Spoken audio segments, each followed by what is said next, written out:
It's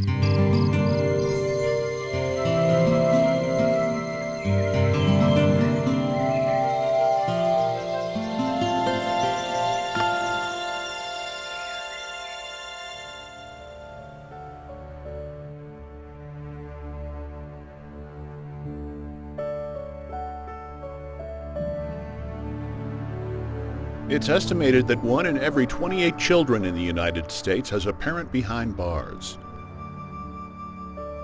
20,000 of those children are right here in Oregon. Evidence shows that there's an incredible amount of kids that are impacted by their parents being incarcerated. And we don't know, we have some guess at what those numbers are, but I think that this is a secret to a lot of families. While some families maintain a good support structure for the children, others are sent into turmoil when a family member is incarcerated. For example, studies show in general children of incarcerated parents are 70% more likely than their peers to be incarcerated. Probably one of the worst things that they had to go through and realize, this is all my doing, but they're the ones who are being accosted by the media, by the friends. They're the ones answering the phone. It was just, here I am stuck in jail cell, oblivious to everything that's going on, and it's all happening to them. Even though Amanda was 21 at the time of her father's incarceration, she also struggled with a sudden uncertainty in their once stable family.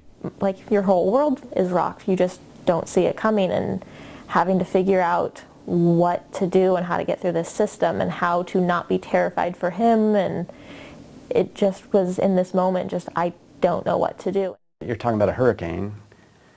So if you're going to, if a hurricane gets unleashed in somebody's life, if it's, if you're the one thing that they're holding on to, these kids are holding on to, or this family's holding on to, then they're a pretty critically important thing.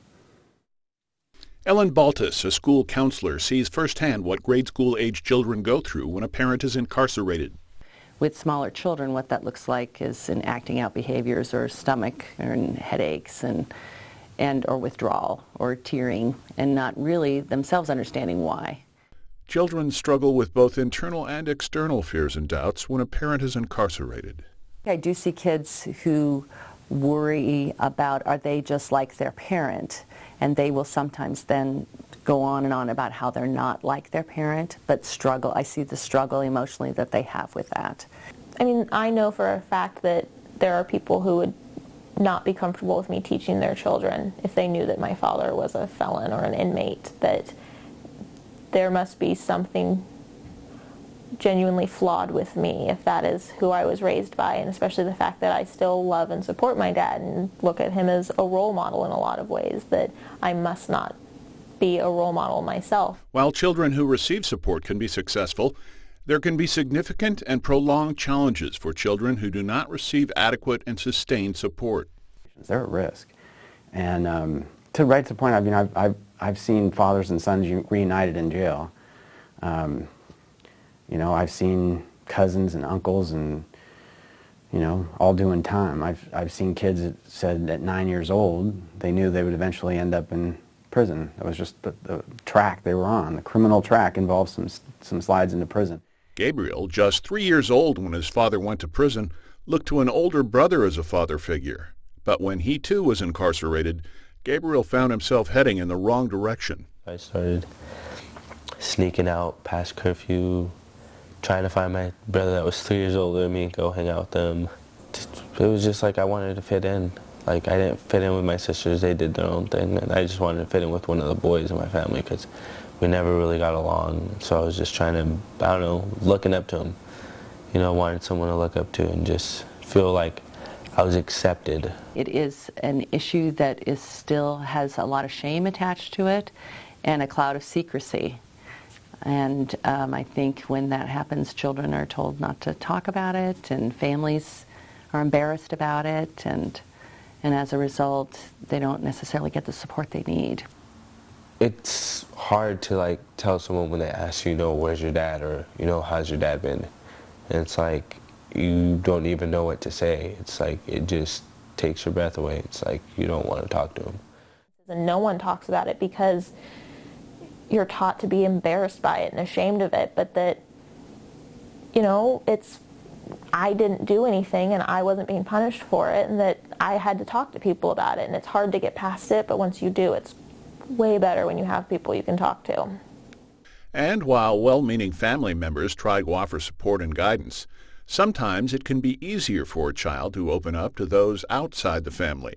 They see the stress that it causes on their family and their parent that's still at home. And so their freedom to speak to that parent, I think, is difficult for them.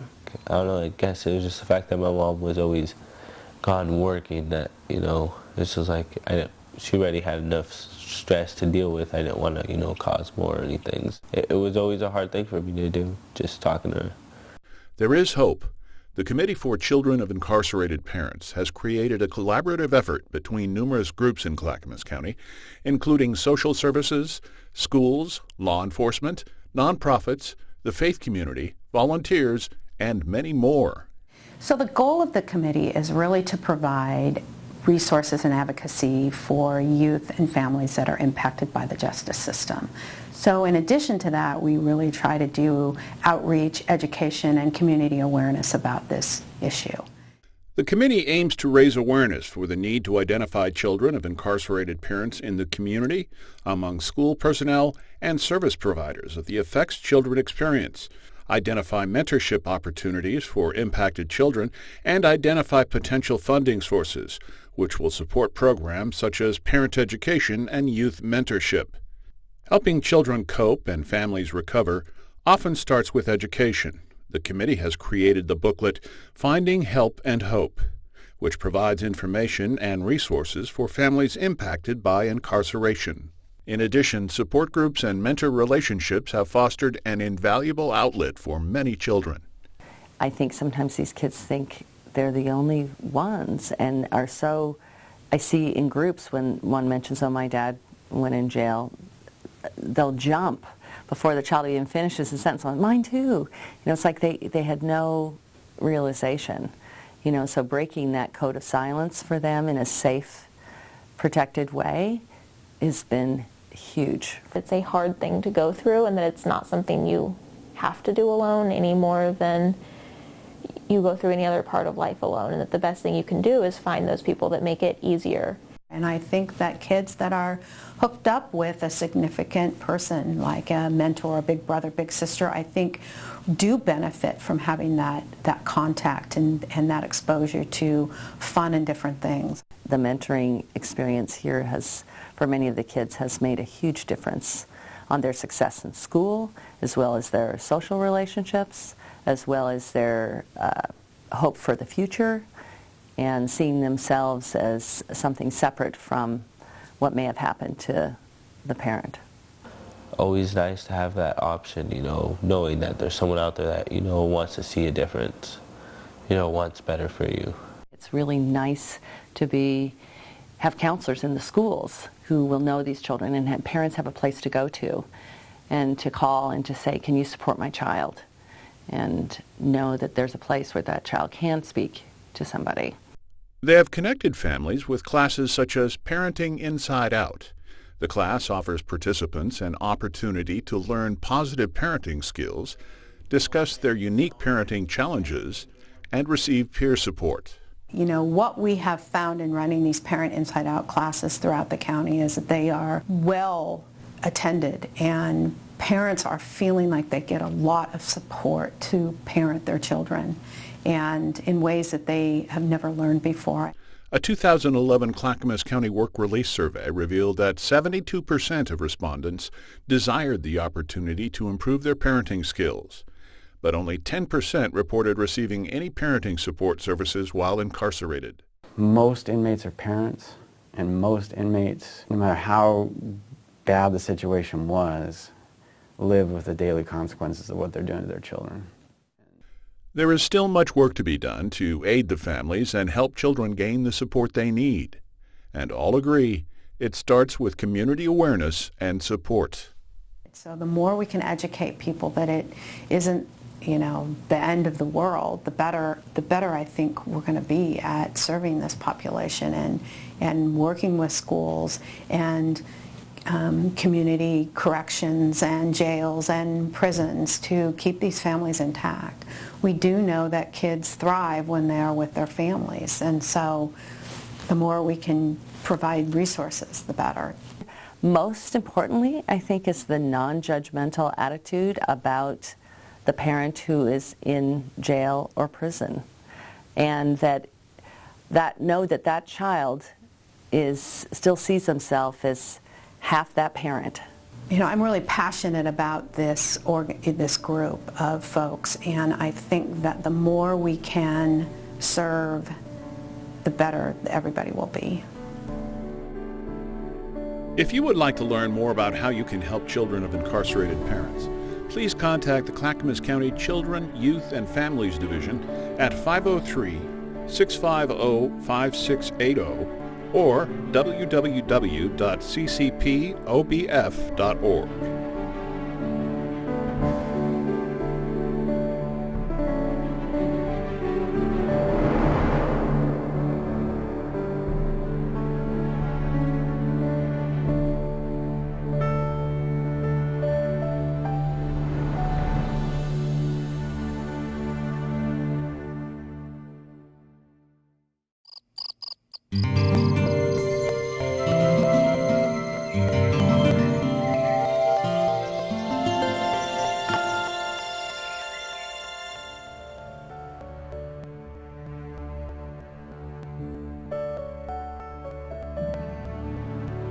It's estimated that 1 in every 28 children in the United States has a parent behind bars. 20,000 of those children are right here in Oregon.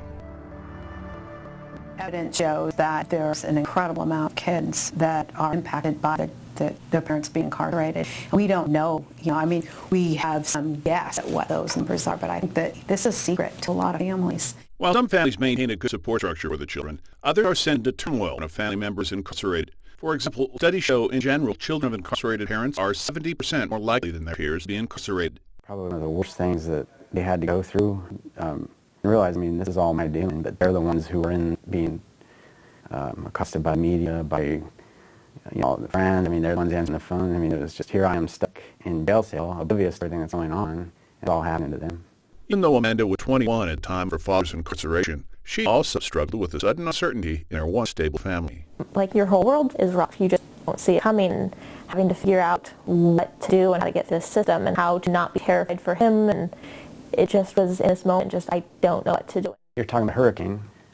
So if a hurricane gets unleashed in somebody's life, it's you're the one thing they're holding on to, these kids are holding on to, or the family's holding on to, then you're a pretty critically important thing.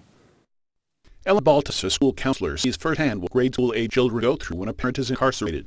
With smaller children, what it looks like is in acting out behaviors or stomach or headaches and or withdrawal or tearing, and not really themselves understanding why. Children struggle with both internal and external fear and doubts when a parent is incarcerated. I do see kids who worry about, are they just like their parent? And they will sometimes then go on and on about how they're not like their parent, but struggle. I see the struggle emotionally that they have with that. I know for a fact that there are people who would not be comfortable with me teaching their children if they knew that my father was a felon or an inmate, that there must be something genuinely flawed with me if that is who I was raised by, and especially the fact that I still love and support my dad and look at him as a role model in a lot of ways, that I must not be a role model myself. While children who receive support can be successful, there can be significant and prolonged challenges for children who do not receive adequate and sustained support. It's their risk. And right to the point, I've seen fathers and sons reunited in jail. I've seen cousins and uncles and all doing time. I've seen kids that said at 9 years old they knew they would eventually end up in prison. It was just the track they were on. Criminal track involves some slide into prison. Gabriel, just 3 years old when his father went to prison, looked to an older brother as a father figure. But when he too was incarcerated, Gabriel found himself heading in the wrong direction. I started sneaking out past curfew, trying to find my brother that was 3 years older than me and go hang out with him. It was just like I wanted to fit in. Like, I didn't fit in with my sisters, they did their own thing. I just wanted to fit in with one of the boys in my family. We never really got along, so I was just trying, looking up to him.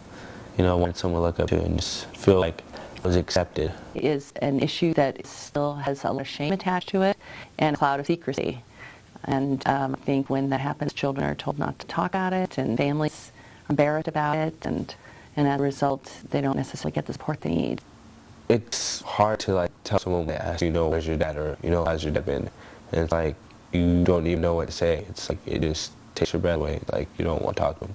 And no one talked about it because you're taught to be embarrassed by it and ashamed of it, but that, you know, I didn't do anything and I wasn't being punished for it, and that I had to talk to people about it, and it's hard to get past it. Once you do, it's way better when you have people you can talk to.